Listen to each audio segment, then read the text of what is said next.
नमस्कार साथियों, स्वागत आपका बिहार न्यूज में। चलिए बात करते हैं बिहार की बड़ी खबरों के बारे में, लेकिन उससे पहले अगर आपने चैनल को सब्सक्राइब नहीं किया तो सबसे पहले चैनल को सब्सक्राइब करके बेल नोटिफिकेशन ऑन कर दें, वीडियो को लाइक कर दें ताकि आने वाले जरूरी अपडेट्स आपको सबसे पहले मिलते रहें। तो चलिए बढ़ते हैं खबरों की ओर। बिहार को मिलेगी एक और वंदे भारत ट्रेन, पटना से यूपी के इन शहरों के बीच चलाने की तैयारी।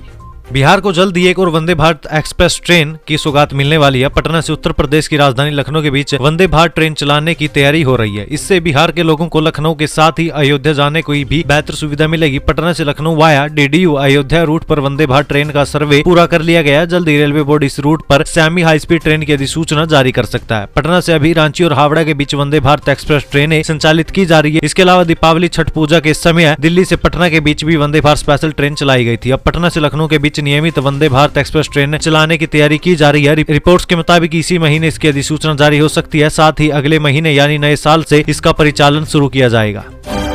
राज्य में सूखा पड़ेगा, 3 माह पहले मिलेगी जानकारी। अमेरिका की मदद से देश भर में बिहार बनेगा नंबर 1। अब तक मौसम और उसके असर के बारे में पूर्वानुमान से लोगों को जानकारी तो मिल जाती थी, लेकिन सुखाड़ को लेकर ऐसी सुविधा नहीं है। अब बिहार में मौसम की तरह सूखे का भी पूर्वानुमान लगाया जा सकेगा। इसमें अमेरिकी वैज्ञानिक तकनीकी मदद देंगे। अगर यही योजना समय से पूरी हो जाती है तो 3 माह पहले जानकारी मिल जाएगी कि राज्य में सूखा पड़ेगा या नहीं। सरकार और आम लोग पूर्वानुमान के अनुसार आवश्यक तैयारियां करेंगे। ऐसा करने वाला देश में पहला राज्य बिहार होगा। योजना की सफलता के लिए जोर शोर से तैयारी चल रही है। स्कूल में एक के बाद एक बेहोश होने लगे बच्चे, 50 स्टूडेंट्स की तबीयत बिगड़ने पर मचा हड़कंप। बिहार के पश्चिम चंपारण जिले में 50 स्कूली बच्चों की तबीयत अचानक बिगड़ गई। उन्हें बेहोशी की हालत में अस्पताल में भर्ती कराया गया है। मामला मझौलिया प्रखंड के एक मध्य विद्यालय का है। स्कूल में मध्याह्न भोजन यानी मिड डे मील खाने के बाद जब बच्चे एक एक कर बेहोश होने लगे तो हड़कंप मच गया। बच्चों के बीमार होने के कारण फूड पॉइजनिंग बताया जा रहा है। जानकारी के मुताबिक मझौलिया के परसा बाबू टोला में स्थित उत्क्रमित मध्य विद्यालय में शुक्रवार को मिड डे मील खाकर लगभग 50 बच्चे बीमार हो गए। आनन फनन में कई बच्चों को बेहोशी की हालत में एम्बुलेंस के जरिए स्थानीय सीएचसी ले जाया गया। सभी को अस्पताल में भर्ती करा दिया गया है। कुछ बच्चों की स्थिति ज्यादा खराब बताई जा रही है। उन्हें जीएमसीएच रेफर करने की तैयारी की जा रही है। नीतीश ने सेट किया 2025 का टारगेट, बिहार वासियों के लिए सीएम का अहम ऐलान किया, जाने। बिहार में 2025 में विधानसभा चुनाव होने वाले। मुख्यमंत्री नीतीश कुमार ने वर्ष 2025 के लिए जनहित का एक अहम टारगेट सेट किया है। तय किया गया कि इसके पहले सूबे के हर खेत तक सिंचाई का पानी पहुंचा दिया जाएगा। गुरुवार को मुख्यमंत्री नीतीश कुमार ने हर खेत तक सिंचाई का पानी निश्चय योजना के तहत समीक्षा के दौरान अधिकारियों को इस संबंध में निर्देश भी दिए। उन्होंने कहा कि हर हाल में हर खेत तक सिंचाई का पानी निश्चय योजना वर्ष 2025 से पहले पूरी करे। कार्यों की प्रगति का जायजा लेने के लिए हम स्वयं स्थलीय निरीक्षण करेंगे। मुख्यमंत्री ने एक अणे मार्ग स्थित संकल्प में 7 निश्चय 2 के तहत हर खेत तक सिंचाई का पानी योजना की समीक्षा की। लक्ष्य के अनुरूप तेजी से कार्य पूरा करने का निर्देश अफसरों को दिया गया। कहा कि पिछली बैठकों में इसके संबंध में एक बात पर चर्चा हुई थी। संबंध अधिकारियों और अभियंताओं के साथ बैठक कर तेजी से काम को आगे बढ़ाएं। स्थल पर भी जाकर किए जा रहे कार्यों की अध्ययन स्थिति की समीक्षा करें। भाजपा सरकार ने इस राज्य में खत्म किया 30 साल पुराना शराबबंदी कानून, बिहार में उठने लगी मांग। शराबबंदी एक बहुत ही संवेदनशील विषय है। इस विषय पर कोई भी सरकार किसी तरह का फैसला लेने से पहले कई बार सोच विचार करती है। टैक्स की दृष्टि से भी यह सरकार के लिए कमाई का अहम जरिया होता है, वहीं लोगों के लिए भावनात्मक मुद्दा है। तो तभी तो बिहार में नीतीश कुमार ने महिलाओं की मांग पर इसका ऐलान किया था। इस मुद्दे पर अब खूब राजनीति भी होती है। हालांकि सबके बीच मणिपुर एक ऐसा राज्य है जहाँ शराबबंदी कानून खत्म कर दिया गया। इसके बाद बिहार में भी मांग उठने लग गई है। मणिपुर में भारतीय जनता पार्टी की सरकार ने 30 साल से अधिक समय के बाद शराब पर प्रतिबंध हटाने का फैसला किया है। कैबिनेट ने राज्य का राजस्व बढ़ाने और जहरीली शराब की सप्लाई रोकने के लिए शराब नीति में सुधार किया। मणिपुर के मुख्यमंत्री एन बीरेन्द्र सिंह के नेतृत्व वाली कैबिनेट ने राज्य में 30 साल से अधिक के प्रतिबंध के बाद शराब के निर्माण, उत्पादन, कब्जे, निर्यात, आयात, परिवहन, खरीद, बिक्री और खपत को मंजूरी दे दी है। तेलंगाना सीएम बोले, बिहार से बेहतर हमारा डीएनए। बीजेपी का प्रदर्शन, कहा ये 14 करोड़ बिहारियों पर सवाल। सत्ता के लिए नीतीश चुप, माफी मांगे रेवंत रेड्डी।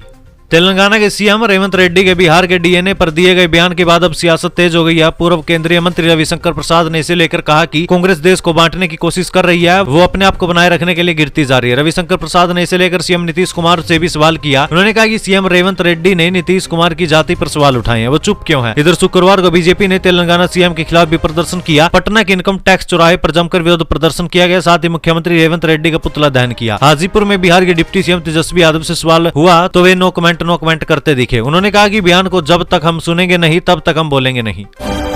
सदर अस्पताल में मरीजों के बीच बांटे गए कंबल, नीतीश कुमार पाठक बोले, प्रखंडों में भी बांटने का दिया आदेश। गरीबों की खुशी देख मिलती आत्म संतुष्टि।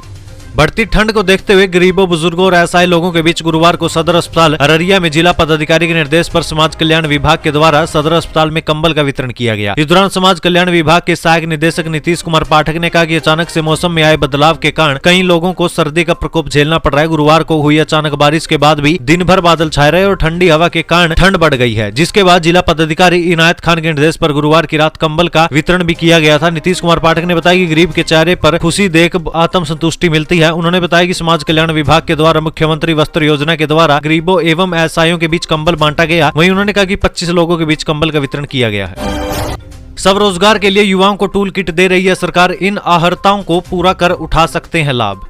स्वरोजगार के इच्छुक प्रशिक्षित युवाओं को अब नियोजनालय की ओर से टूल किट उपलब्ध कराई जा रही है। इसके लिए जिला नियोजनालय में 1 साल पहले का निबंध होना जरूरी है। क्षेत्रीय उपनिदेशक की अध्यक्षता में गठित 5 सदस्यीय चयन समिति निबंधन एवं उम्र की वरीयता के आधार पर चयन करती है। जानकारी के अनुसार बिहार सरकार के श्रम संसाधन विभाग ने प्रशिक्षित युवाओं को स्वरोजगार उपलब्ध कराने की दिशा में पहल की। अब ऐसे युवाओं को स्वरोजगार के लिए टूल किट उपलब्ध कराया जा रहा है। ये टूल किट दिव्यांगजनों, अनुसूचित जाति, अनुसूचित जनजाति, आर्थिक रूप से पिछड़ा वर्ग और ट्रांसजेंडर को उपलब्ध कराया जाएगा। ये tool kit electrician, fitter, mobile repairing, beautician, plumber, electronic repair आदि में प्रशिक्षित युवाओं एवं युवती को दिया जा रहा है। जिन प्रशिक्षित युवाओं को ये टूल किट उपलब्ध कराया जा रहा है उसके लिए अर्हता भी निर्धारित कर दी गई है, जिसमें नियोजनालय में कम से कम 1 वर्ष पूर्व का निबंधन 18 से 35 आयु वर्ग के हो। इसके अलावा राज्य सरकार के BSDM, ITI या नेशनल स्किल क्वालिफिकेशन फ्रेमवर्क से मान्यता प्राप्त प्रशिक्षण प्राप्त किया। वार्षिक आय अधिकतम 1.8 लाख रुपए और वह बिहार का निवासी हो। इसके लिए श्रम संसाधन विभाग ने क्षेत्रीय उपनिदेशक की अध्यक्षता में 5 सदस्यीय चयन समिति गठित की है, जो उम्र और निबंधन के आधार पर चयन करेगी। बीएड शिक्षकों को बड़ा झटका, पटना हाईकोर्ट ने बताया अयोग्य, नए सिरे से भर्ती का आदेश। बिहार में एक तरफ जहां बीपीएससी की तरफ से दूसरे चरण की शिक्षक भर्ती परीक्षा कल से शुरू हो गई है, वहीं दूसरी तरफ बीएड पास प्राइमरी टीचर्स की नौकरी पर भी संकट खड़ा हो गया। बिहार में बीएड पास कर क्लास 1 से 5 तक में नियुक्त शिक्षकों को पटना हाईकोर्ट से बड़ा झटका लगा है। हाईकोर्ट ने उन्हें अयोग्य करार दिया है। हाईकोर्ट ने बीएड पास उम्मीदवारों को प्राइमरी टीचर्स के लिए योग्य मानने से इनकार कर दिया, जिसके बाद अब करीब 22,000 शिक्षकों को नौकरी जाने का डर सता रहा है। दरअसल बिहार में छठे चरण की शिक्षक नियुक्ति 2021 में हुई थी। इस नियुक्ति प्रक्रिया के बाद पटना हाईकोर्ट में कई याचिकाएं दायर भी की गई थी, जिसमें बीएड पास अभ्यर्थियों को प्राइमरी स्कूल में शिक्षक के पद पर नियुक्ति पर रोक लगाने की मांग की थी। इस मामले में राज्य सरकार ने एनसीटीई की तरफ से 2018 की गई सूचना का हवाला देते हुए कहा था कि एनसीटीई ने बीएड पास अभ्यर्थियों को क्लास 1 से 5 तक के शिक्षक पद पर नियुक्ति की मंजूरी दे दी है, लेकिन अब कोर्ट ने सरकार की इस दलील को खारिज करते हुए बीएड पास अभ्यर्थियों को झटका दे दिया है। के पाठक का विभाग अब दूसरे कांड से चर्चा में, 2 जिलों में डीओ के ठिकानों पर निगरानी छापा। राष्ट्रीय जनता दल के कोर्ट से मंत्री प्रोफेसर चंद्रशेखर और अपर मुख्य सचिव के पाठक की तनातनी शिक्षकों की नियुक्ति आदि की चर्चा थोड़ी थमी तो इनका शिक्षा विभाग दूसरे चरण से चर्चा में आ गया। राज्य के एक जिला शिक्षा पदाधिकारी पर निगरानी की कार्रवाई होना चर्चे में है। शिक्षा विभाग के अफसरों पर अब तक ऐसी कार्रवाई कम देखने को मिली है। सिवान के जिला शिक्षा पदाधिकारी के दफ्तर और सिवान स्थित आवास के साथ पटना में उनके मकान पर निगरानी की टीम जाँच पड़ताल कर रही है। सिवान में 14 लाख रुपए नकद बरामद हो चुके हैं। आय से अधिक संपत्ति जुटाने के मामले में ये छापेमारी की जा रही है। डीओ की गिरफ्तारी नहीं की गई, लेकिन उन्हें किसी से बात करने की छूट भी नहीं दी जा रही।